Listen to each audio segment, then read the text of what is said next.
आपके अपने YouTube channel Tathagata एडुजोन पर। आज हम संसद द्वारा कुछ महत्वपूर्ण अधिनियम जो बनाए गए उनके विषय में बात करते हैं। संसद ने ऐसे कुछ कानून बनाए हैं जिन्हें अधिनियम के द्वारा बनाया गया है, बाद में जोड़ा गया है। ठीक है, तो इसमें हम देखते हैं जो हमारे पास पहला है सिविल अधिकार संरक्षण अधिनियम 1955। तो इसमें 1955 में अस्पृश्यता को समाप्त करने की दिशा में ऐसे अपराधों को संज्ञेय बनाया गया। अस्पृश्यता मतलब जो हम जिनको निम्न तथाकथित निम्न जातियाँ कहते हैं, उनके प्रति अस्पृश्यता को रोकने के लिए सरकार ने 1955 में सिविल अधिकार संरक्षण अधिनियम बनाया, जिसके तहत इस तरीके के अपराधों को संज्ञेय अपराध घोषित किया गया। फिर 2005 में एक एक्ट आया है घरेलू हिंसा से महिलाओं का संरक्षण अधिनियम। इसमें महिलाओं को घरेलू स्तर पर हिंसा से बचाने के लिए बहुत सारे ऐसे अपराध होते हैं, उनको अपराधों को रोकने के लिए 2005 में इस तरीके का कानून बनाया गया है। फिर एक 1871 में कानून बना था अंग्रेज़ों के समय, जब अंग्रेज़ भारत में जनजातीय जो क्षेत्र थे वहाँ अपना अधिकार कर रहे थे, तो कुछ जनजातियाँ जो थी वो सीधे रिटेलिएट कर दे रही थी, मतलब विरोध कर रही थी अंग्रेज़ों का। तो अंग्रेज़ों ने उन जातियों को दबाने के लिए 1871 में कानून लाए थे। नोमैडिक ट्राइब्स यानी कि क्रिमिनल ट्राइब्स एक्ट सर्वप्रथम 1871 में आया था। तो इसके तहत ये किया गया था कि इन जनजातियों को जन्म से ही अपराधी घोषित कर दिया गया था। अच्छा, 1971 के आसपास जब भारत में कानूनों का संहिताकरण किया जा रहा था, तभी भी ये कानून बना रहा। तो आज़ादी के समय भी इस पर ध्यान नहीं दिया गया, और 1971 में जब कानून का मतलब संहिताकरण किया जा रहा था, उस समय भी इस पर ध्यान नहीं दिया गया। अभी भी कंडीशन ये है भारत में कि कुछ जनजातियाँ हैं जिनके सदस्यों को जन्म से ही अपराधी घोषित कर दिया गया है। तो उसका फ़ायदा पुलिस वाले उठाते हैं, नुकसान उन जनजातियों को होता है कि कहीं भी कोई भी अपराध हो तो उन जनजातियों के लोगों को ठूस दिया जाता है। तो इसको हटाने की मांग की जाती है, काफ़ी समय से पर उठती रहती है। इस पर एक मूवी भी बनी है उसका भीम करके। तो इस तरीके के हम देखते हैं कि जो एक्ट है, क्या संविधान मतलब भारत में रहने भी चाहिए या नहीं, इस पर भी सवाल उठता है। फिर अगला हमारा एक्ट है SC/ST अत्याचार निवारण अधिनियम 1989।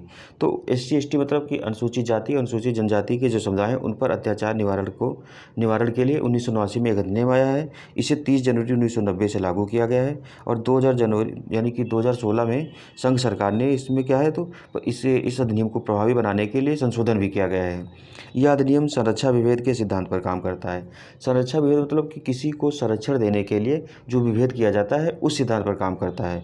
मतलब ये है कि SC/ST समुदाय के वर्ग के जो व्यक्ति हैं उनको संरक्षण प्रदान करने के लिए ये अन्य समुदायों के साथ विभेद का प्रयास करता है, ये चीज़ कही गई। तो इसमें इसको सकारात्मक विभेद की श्रेणी में माना जाता है, ये चीज़ है। अगला जो इसमें प्रावधान है वो है कि इसके तहत गिरफ्तारी पूर्व जमानत जो है पूर्णतः निषिद्ध है। मतलब गिरफ्तार होने से पहले आपको जमानत नहीं दी जाएगी, ये चीज़ है। इसकी जाँच जो करेगा वो DYSP रैंक का अधिकारी से कम नहीं होना चाहिए, मतलब पुलिस उपाधीक्षक से कम नहीं होना चाहिए। ठीक है। अपराधों के विचारण के लिए जो सेशन न्यायालय है उसे विशेष न्यायालय के रूप में शीघ्र विचारण करना होता है। मतलब इसको जो केस होगा इसकी सुनवाई जल्दी से जल्दी करने की प्रयास किया जाएगा। इसके लिए जो अपील उच्च न्यायालय में तथ्यों और विधि दोनों के संबंध में होती है। मतलब इस केस के मामले में अगर किसी को लग रहा है कि सेशन न्यायालय ने सही फैसला नहीं दिया, तो ऊपर वो अब जाकर के हाई कोर्ट में अपील कर सकता है। ठीक है, इस तरीके का भी अधिकार दिया गया है।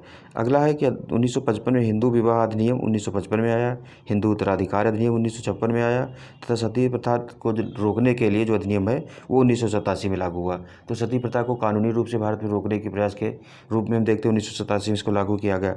RTI मतलब राइट टू इन्फॉर्मेशन एक्ट 2005 में आया था, मतलब इस एक्ट को पारित किया और 12 अक्टूबर 2005 से इसको लागू कर दिया गया है। सूचना का अधिकार एक विधिक अधिकार है। सर्वोच्च न्यायालय ने अपने अनेक निर्णयों में RTI को अनुच्छेद 19(1)(a) के तहत माना है। मतलब वाक्य एवं अभिव्यक्ति की जो स्वतंत्रता दी गई है उसके तहत भी आपका RTI का अधिकार आता है। ठीक है।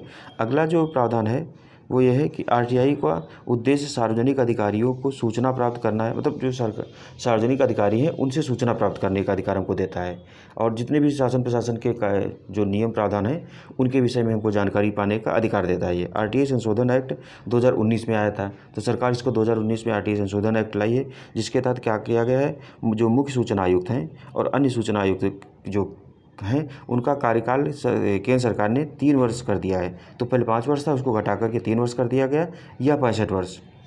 इसमें कहा जाता है कि 3 वर्ष या 65 वर्ष जो भी पहले होगा उस आधार पर उनकी जो कार्यकाल होगा वो समाप्ति होगी। ठीक है। ये नमित शर्मा बनाम जो भारत संघवाद है RTI एक्ट, तो RTI एक्ट को लाने में इन नमित शर्मा वाला जो केस था उसका बड़ा योगदान था। सर्वोच्च न्यायालय ने इसके तहत फिर अपना फैसला सुनाया, फैसले के बाद सरकार ने इस पर काम किया और बाद में यह अधिनियम के रूप में हमारे सामने दिखता है। फिर पेशा अधिनियम आया था।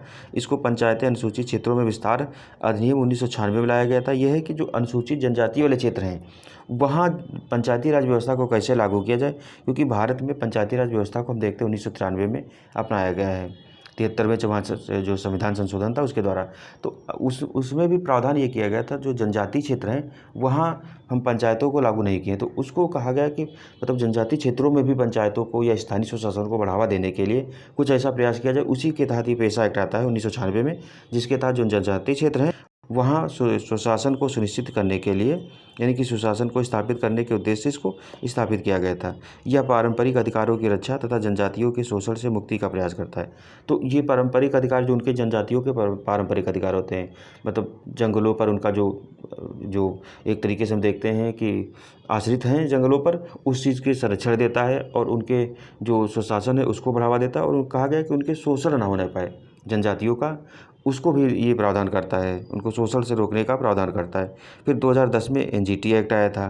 तो इस तरीके के एक्ट हम देखते हैं सरकार बनाती रहती है। एनजीटी एक्ट आया था, नेशनल ग्रीन ट्रिब्यूनल, राष्ट्रीय हरित प्राधिकरण इसके तहत बनाया गया था। ये क्या करता है कि पर्यावरण से जुड़े मुद्दे उन पर तुरंत विचार करता है।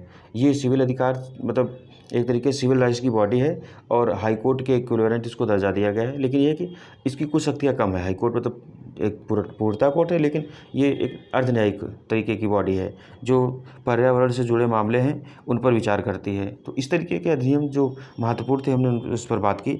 अगले लेक्चर में हम सुप्रीम कोर्ट यानी कि सर्वोच्च न्यायालय का लेकर के आएंगे। तब तक के लिए धन्यवाद। जय हिंद, जय भारत।